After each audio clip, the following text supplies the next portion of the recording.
Friedrich Nietzsche is one of the great inspirational thinkers of all time. Powerful rhetoric, of course, but also his ability to put his finger on fundamental issues that all of us who are thinkers and want to have something passionate in our lives find ourselves thinking about and responding to. And certainly some of his more powerful phrases have percolated into popular culture. Live dangerously. That which does not kill me makes me stronger. And particularly when we are younger and we have our sense of our lives ahead of us as a great romantic adventure, much of Nietzsche's prose can thrill us, and his appeal has been remarkable across a wide range of political positions, a wide range of religious positions and cultural positions as well. One, for example, I imagine getting up early in the morning, perhaps climbing a mountain before daylight has fully emerged. You want to have a special experience, and then just as you reach the peak, the sunrise occurs. Quote, one emerges again and again into the light. One experiences again and again one's golden hour of victory. And then one stands forth as one was born, unbreakable, tensed, ready for new, even harder, remoter things, like a bow that distress serves to draw tauter.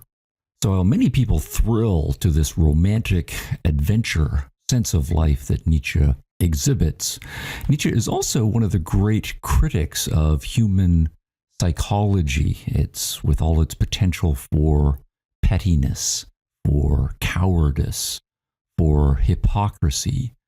And Nietzsche also finds himself regularly wondering why so many people not only fail to seek their best, but to betray their best. Where does this widespread weakness, this willingness, and sometimes even a need to obey, the envy and the pettiness come from? And why is it so widespread? And of course, it's not just the great mass of people, even those who have a reputation for accomplishment in their life, the great philosophers and theologians and politicians.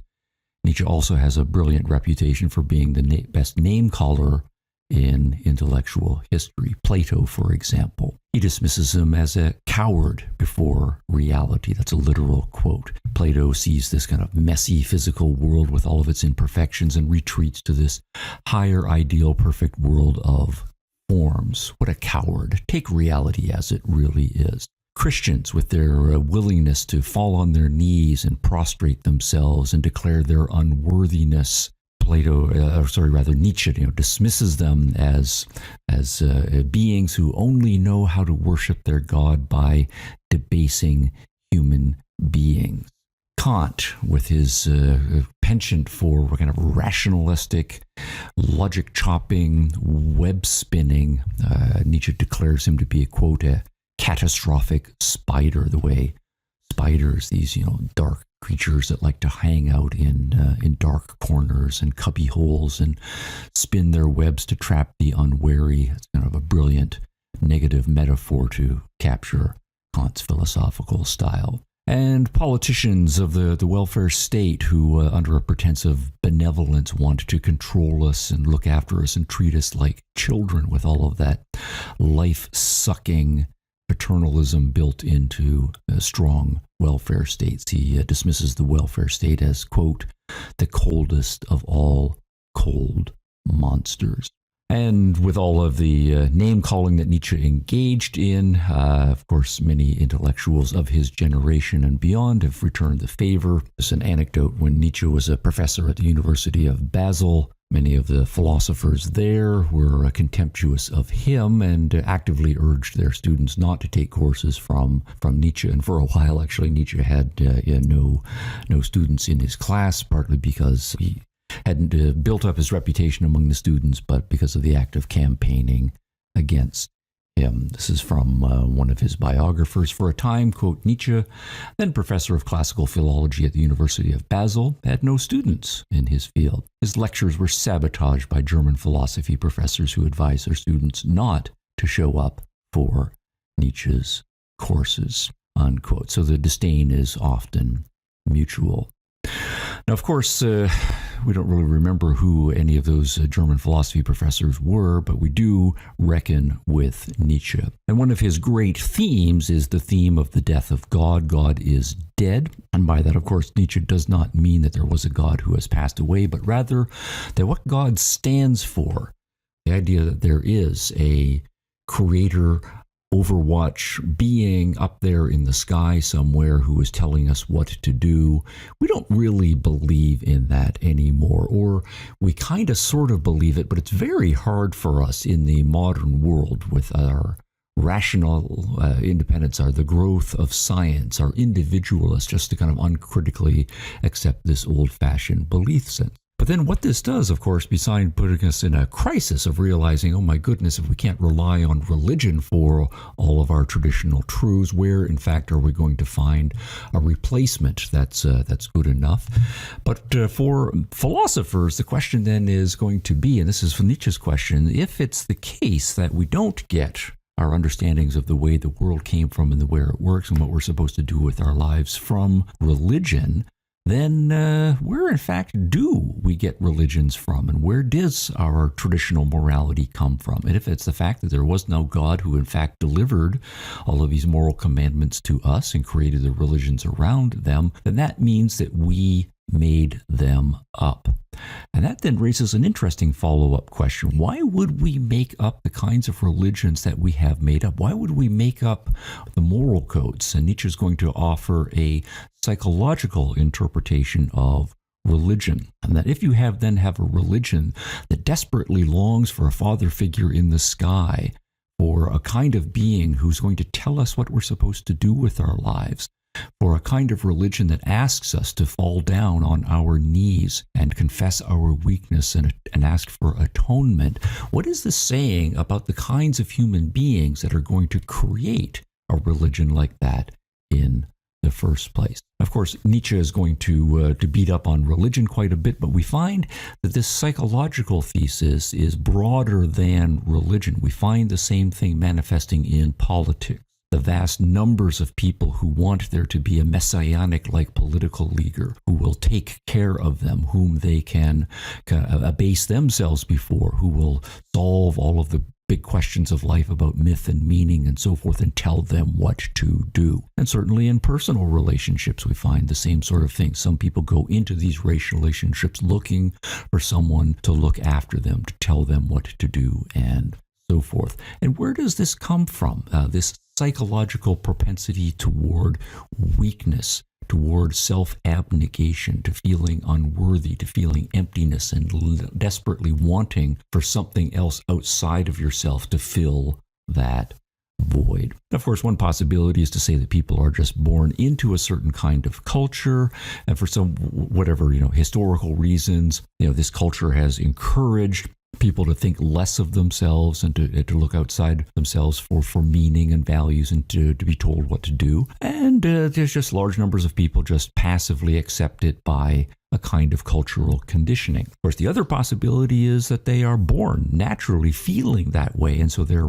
attracted to a religion or a politics that sounds those themes, that when they hear those themes, it pushes their psychological buttons that are already there, and they respond on the basis of that. On the other hand, if it's the case, though, that we go in the direction of the conditioning account, why don't we find more people willing to stand up and reject the conditioning as an affront to their pride? Why is it they don't seem to have very much pride in the first place? And we know, for example, young kids, they take great pride in doing things for themselves and formulating their own tastes with respect to food, music, and clothing.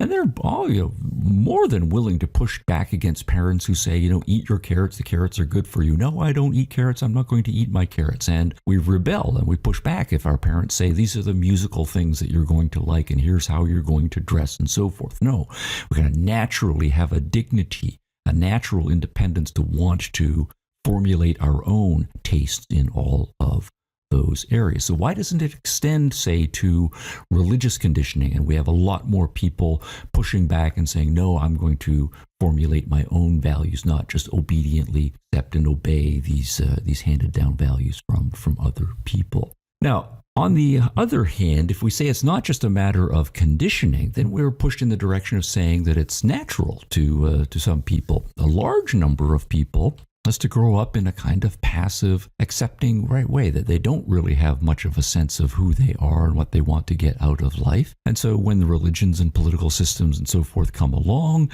and they are told to obey these commands and to do what they are told, then the natural disposition is already there and finds ready soil within which to grow. And that then seems to be strange, because then we're pushed in the direction of saying there's not really going to be one human nature, because lots of people, perhaps a significant minority only, seem naturally driven, active-minded, to have their own direction in life, while then other people we're going to be pushed in the direction of saying are not that way. They are just constituted differently. Of course, suppose we want to say maybe, and this is going to be counterfactual for Nietzsche, another explanation is that there really is a supreme being out there who wants to impress us with his majesty, and every time he appears, he wants us to fall to our knees and to grovel and just to obey and declare our unworthiness to him.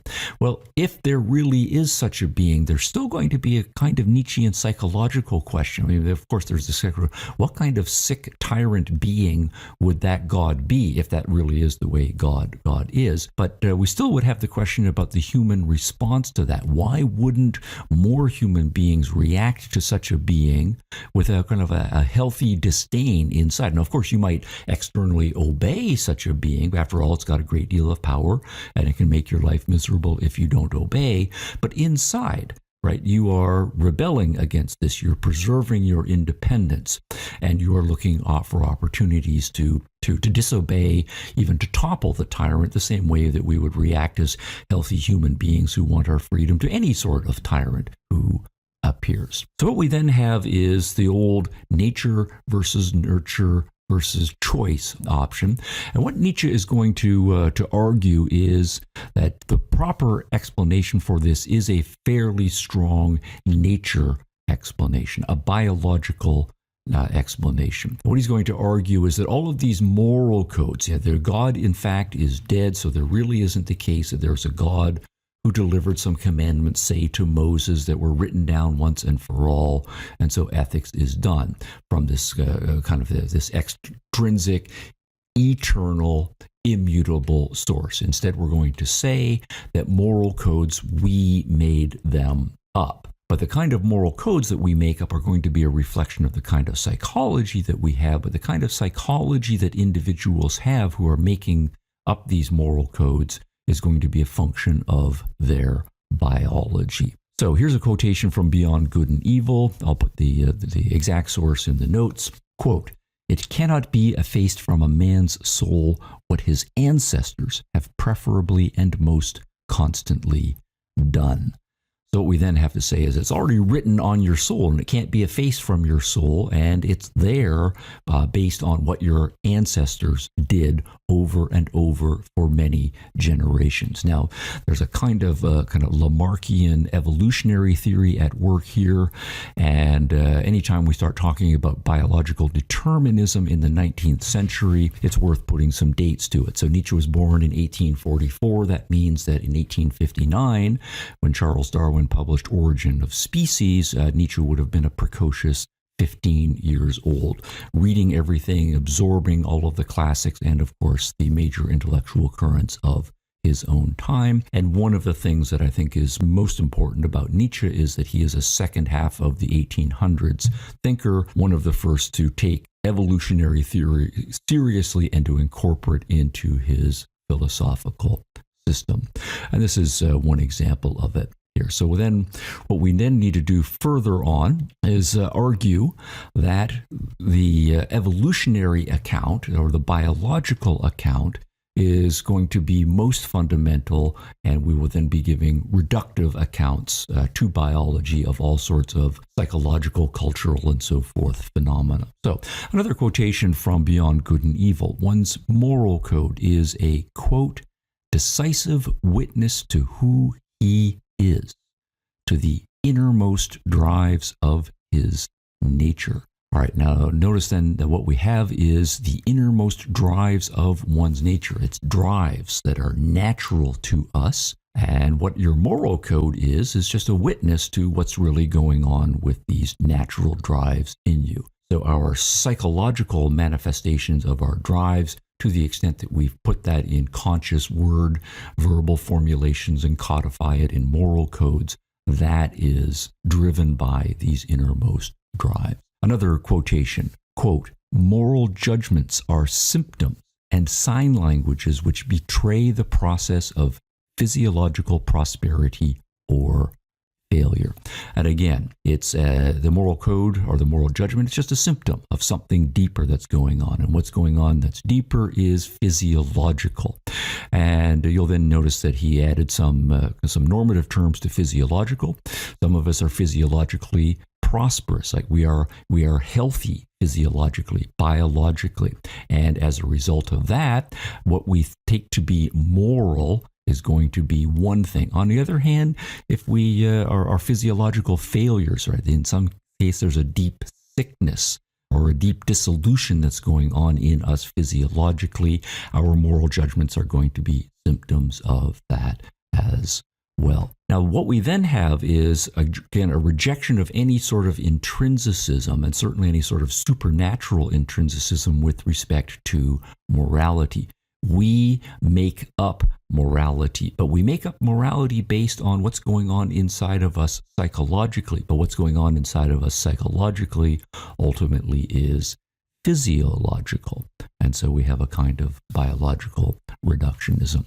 Now, there's an implicit relativism that Nietzsche then goes on to draw out quite explicitly, and this relativism is going to explain the difference between some human beings who seem physiologically very healthy. They have their act together. They have a great deal of vitality and energy, and what seems natural and normal and healthy to them and the lifestyle that they want to lead is going to be one thing. But other people, in terms of their internal constitution, they are weak. They are sick. They are diseased. They are already decayed inside. And so what is going to feel natural to them psychologically and the mode of lifestyle that they are going to want to live will be a very different kind of thing. Now, Nietzsche is very fond also of animal metaphors, and this is a part of seeing human beings as continuous with other biological evolution.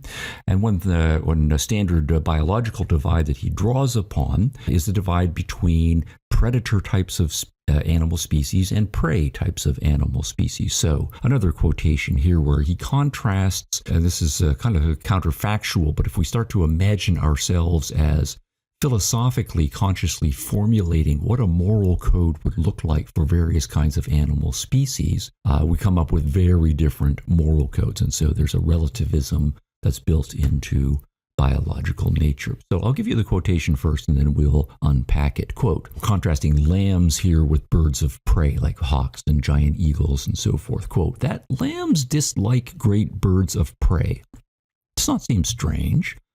Only it gives no grounds for reproaching these birds of prey for bearing off little lambs. And if the lambs say among themselves, these birds of prey are evil, and whoever is least like a bird of prey, but rather its opposite, a lamb, would he not be good? There's no reason to find fault with this institution of an ideal, unquote, pausing the quotation there for now. So, given that lambs are a certain kind of biological creature, it's also the case that lambs have a certain psychology, right? They want to stick together in the herd. They're fearful of wandering off on their own. They want things to be nice and safe so that they can grow up to be sheep.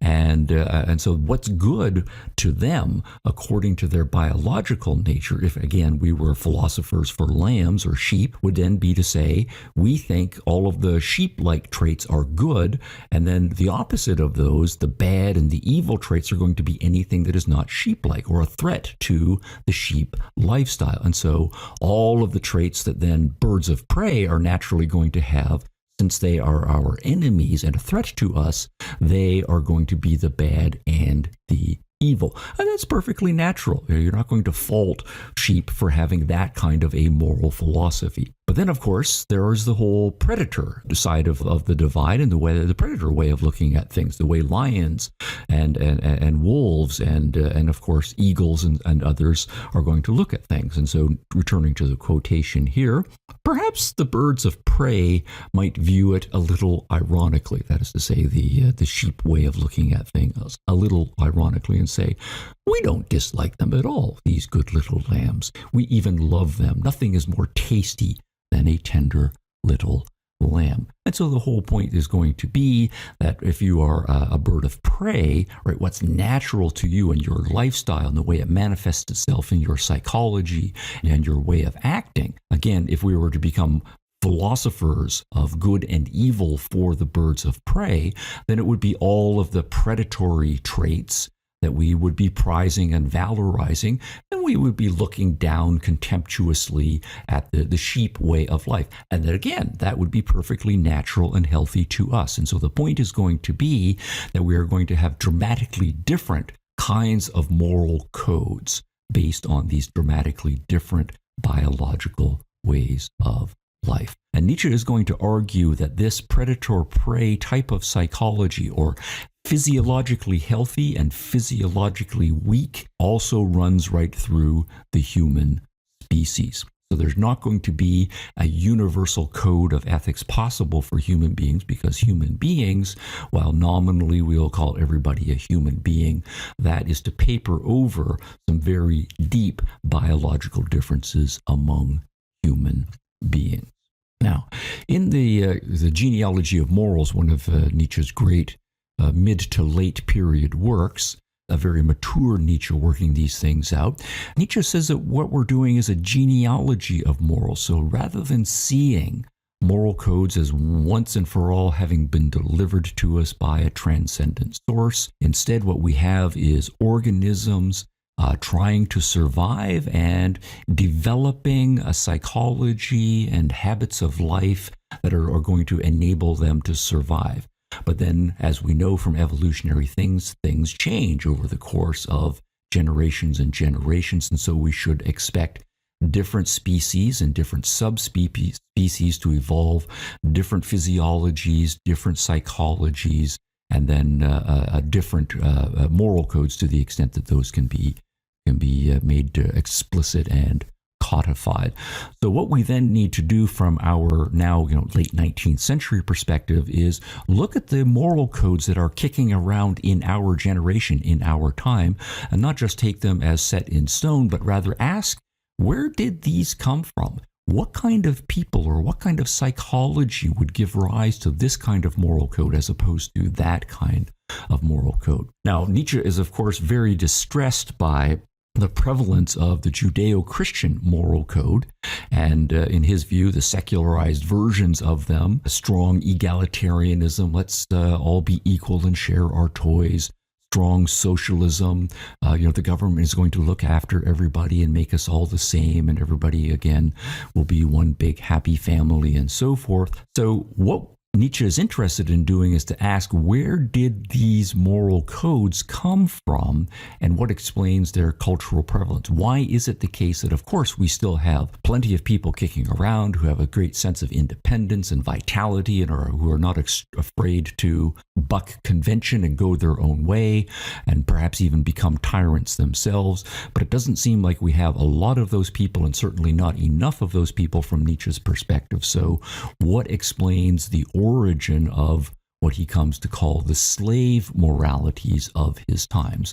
And that label then means that he wants us to go back many generations to, of course, the mother religions of the Western tradition, Islam coming out of the Semitic traditions, Christianity also coming out of the Semitic traditions earlier on, to the original Semites and the Jews or Hebrews or the Israelites way back when. And Nietzsche points us to one formative experience in early Jewish history, and that is when, in fact, the Jews were slaves under the then powerful Egyptians.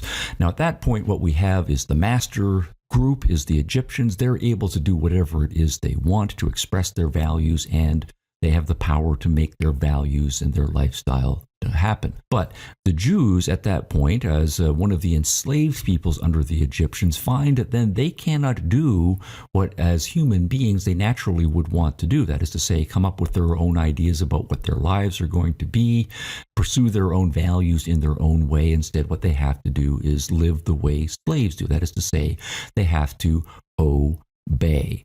They have to, when the master strikes them, not strike back. They have to, when the master tells them to wait around, and so forth. And so the point is going to be for Nietzsche, what does this do to the psychology of a human being who, over the course of many years and then several generations, is having to live as a slave? And there's going to be a conflict inside anybody who is in that situation, because any organism wants to live, and it wants to live according to its own identity and its own nature, pursue its own goals, pursue its own values. We all have a will to power, and we want the power to be able to express our own will. But what happens when you find you are existentially in a situation where you cannot exert your own power, and existentially you have no power?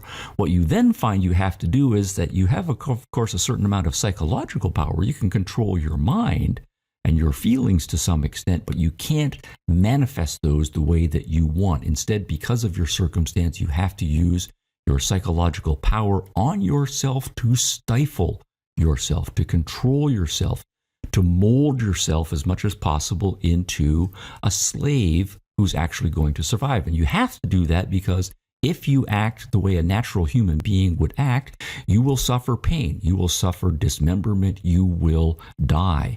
And if you have children, it's going to be important that you teach your children how to live properly as a slave, because children who do not learn how to grow up to be good little slaves, they also are going to die. So if your goal is to survive and to make sure that your children survive, you're going to need a new kind of moral code, and you're going to have to drill it into yourself and make it your second nature. And you're going to have to drill it into your student or your children, and of course your students, culturally, to pass it on to them and make it their second nature so that they can survive the actual slavery that they are involved in. So what's going to be first and foremost is obedient. You have to learn how to be obedient. You have to learn how to be patient. When you are struck and abused, you can't take revenge. You have to kind of find a way to forgive, to get it out of your systems. You have to be willing to bear humiliations and cultivate a humiliated and humble demeanor. All of these things are going to maximize your chances of actual survival as a slave. And that's what you are going to teach to your children. And so that's going to be a new moral code that comes into existence. And it's going to be a moral code that is precisely a new lifestyle to enable individuals and cultures that find themselves in certain circumstances actually to survive on for many generations. And then to the extent that it becomes manifested over the course of several generations, even when that culture leaves its actual slave status and becomes independent, it's going to be ingrained evolutionarily into that group of individuals. So what we get in summary from Nietzsche is the idea that ethics is functional. It's a tool of survival. In part, it's a tool of expressing who you are most fundamentally so that you can survive and go about your lifestyle in the actual world. But sometimes, given your actual circumstance in the world, what's going to be functional is going to be different. If you are in a position to exert your will over other people, that is to say, you are in a master position, you're able to master other people and bend them toward your will or use them as tools of your own power, then you're going to have one kind of moral code. But by contrast, if you are in a subordinate position, what you will then find, of course, that ethics is a tool of survival, is going to become a tool of self-expression, but it's going to be the expression of a code that you have instilled in yourself so that you can survive in your subordinate position. And then, of course, over time, what happens is that both of these moral codes, as externalized, have some influence on the next generations, and so they become cultural vehicles as well as being psychobiological vehicles.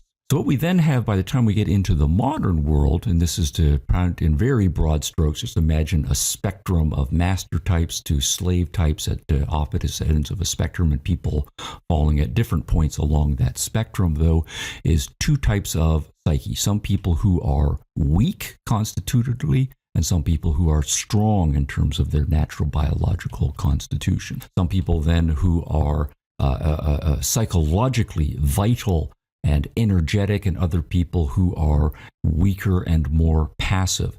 And then on top of that, an overlaying cultural codes of values that have been made explicit for each of those types, and they will be in conflict with each other. So ethics is natural, it is functional, it's a source of self-expression, it's a source of survival, and it is a cultural manifestation of a psychological type.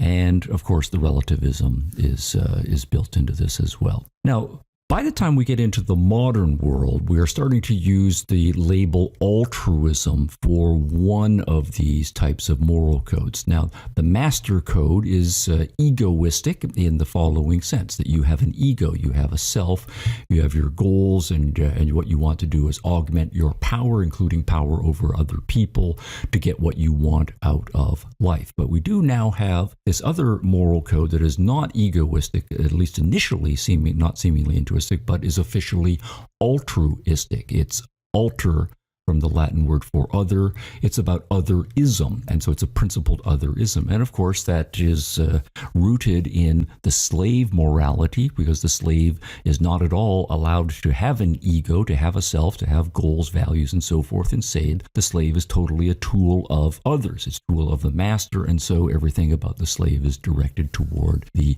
other. And the best slave is going to be the one that is totally other focused and teaches his or her children how to be totally other focused. But then what we have is that the two are going to look at each other very differently. If you're a strong person, if you're a master type, then altruism just seems contemptible. It seems to be, a sign of weakness. Why would I want to be a servant of others? Why would I think that other people are more important, that their goals are more important than I am as well? On the other hand, altruism as a moral code, aside from simply being an expression of the slave morality, it does in fact become useful as part of a strategy not only for survival, but as a weapon against the strong. Because one of the things that we know is that to the extent that we can convince other people to be more altruistic, to be less egoistic, then those other people will be less self-assertive. And to the extent that other people are less self-assertive, they're less of a threat to us. To the extent that we can use the altruism to make them, to valorize the weak and the humble and the obedient, and to be servants, to the extent that we can get other people to buy into that moral code, then there's the chance, of course, that they will also give us some stuff out of charity, rather than keeping it for themselves. And so that's going to increase the chances that we'll be on the receiving end of getting stuff that we want. And so what Nietzsche then has is a very provocative phrase where he argues that altruism is in fact a kind of egoism. It is, in his phrase, the egoism of the weak. And so in the case, for example, of Jews and Christians, he wants to argue that they still are human beings. They still want power. They still want to survive and flourish and to see their agendas made realized in the real world. But they cannot use the traditional tools of the masters because they don't have that kind of power. Instead, their moral code is a kind of power that they can use against the weak.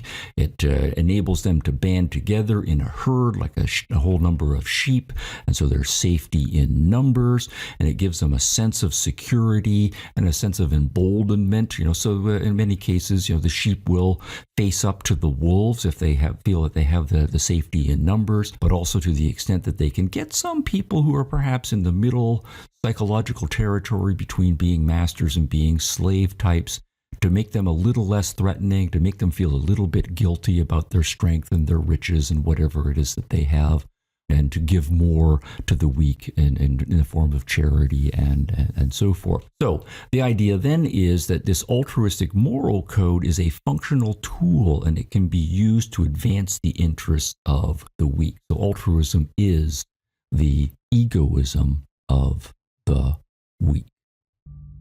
Now, the phrase that altruism is the egoism of the weak comes from Twilight of the Idols, one of the later works of Nietzsche. And as evidence that even people who are apparently weaklings and totally altruistic and selfless and self-effacing and humble and so forth, he notices that many of their spokesmen, right, the great monks and theologians, will manifest a certain kind of power. And he says there's some very interesting psychological territory here. Of course, there's a lot of people he thinks really are just sheep. There's not really very much going on. But there are many people who are born into an altruistic system. They're born into a strongly Jewish, Muslim, or Christian tradition. And they absorb its lessons, but really their nature is still to have a certain amount of intelligence and a certain amount of vigor and a certain amount of vitality. So what's going on inside them is a conflict.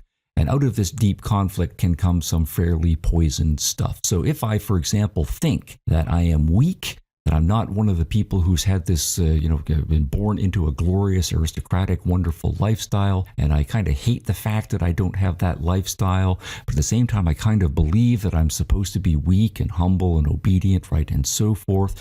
And so I hate myself a little bit for being the kind of person that I am, but I hate the strong and the rich and the powerful for being the kinds of beings that I am. That kind of self-loathing and other loathing, Nietzsche says, leads people to a desire for a certain kind of revenge.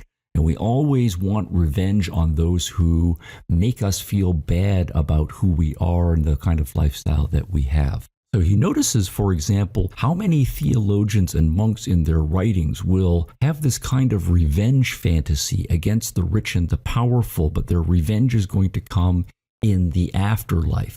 And that what they're going to project is that in the afterlife, of course, there is this great, powerful being, their God, who's finally going to give them everything that they want, and they're going to have riches up in heaven. But all of their hated enemies in this life, the rich and the powerful and the beautiful and the adventuresome and so forth, and the guys who are getting all of the women, those guys are going to be sent to hell, and they are going to have bad stuff happen to them.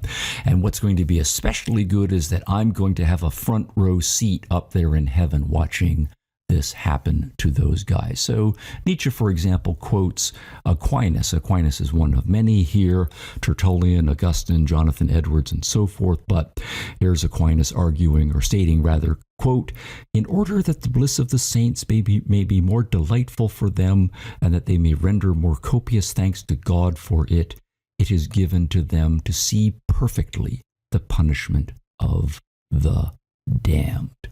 All right, great. So your life sucks now, and you've bought into a moral code that says you have to be humble and obedient, but secretly you want revenge. You want to have power over, and so you have this entire revenge fantasy that's going to come in the afterlife, and you'll get to see those guys suffering. Now, Nietzsche is arguing, of course, that this is quite sick, this envy, this resentment, this self-loathing that's redirected into this revenge fantasy. All of it is a sign of a poisoned psychology and a poisonous anti-human moral code. And he also argues that it's very close to a kind of nihilism, that, if you are not actually feeling that you're going to get out of your life what you want, that you're too impotent and you kind of hate yourself for your impotence and your failure to achieve, that you would really just rather see the whole world destroyed and blown up, right, rather than have to admit that there's something wrong with you or wrong with your moral code. And so here's a quotation from Daybreak, where Nietzsche puts his finger right on the pulse of these kind of envious nihilists. Quote, "When some men fail to accomplish what they desire to do, they exclaim angrily, 'May the whole world perish.'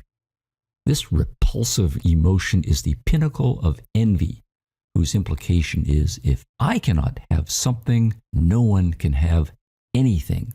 No one is to be anything. All right, so resentment, envy, hatred, revenge, nihilism, all part of a psychological soup of a deep and pathetic weakness, but that pathetic weakness can come out in the form, obviously, of a moral code, of a religious code, and various social and political movements. Now, I want to close by raising a few critical questions about Nietzsche's philosophy. Obviously, extraordinarily influential, and Nietzsche wants to urge his philosophy upon us and to have us be aware of the dangers of slave morality in all of its forms, overtly religious forms in strong Buddhism, strong Christianity, strong Islam, strong Judaism, and so forth, but also in non-religious forms in the various egalitarianisms and kind of strong democracy, strong socialisms, and so forth. Because his fear is that to the extent that people buy into this kind of any set of moral codes in that swampy territory, it's going to undermine human potential, and that human potential only can come from those who have a strong sense of values, of their own self-worth, of their own potential for doing something magnificent, and who are going to go out and do it no matter what. So another quotation here about the dangers about the slave morality is that it will make the potentially strong, quote, sick and miserable and malevolent against himself, full of hatred against the springs of life, full of suspicion against all that was still strong and happy. And so to the extent that all of these slave-type moralities and their offshoot have cultural prevalence, then they become a threat to the next stage in human evolutionary potential. In that case, morality would be the blame for human beings not becoming as good as they possibly can. And that's another paradoxical formulation initially, that morality is a bad thing if it's a morality of the slave type. So, quote, precisely morality would be to blame if the highest power and splendor actually possible to the type man was never in fact attained. So precisely morality was the danger of dangers.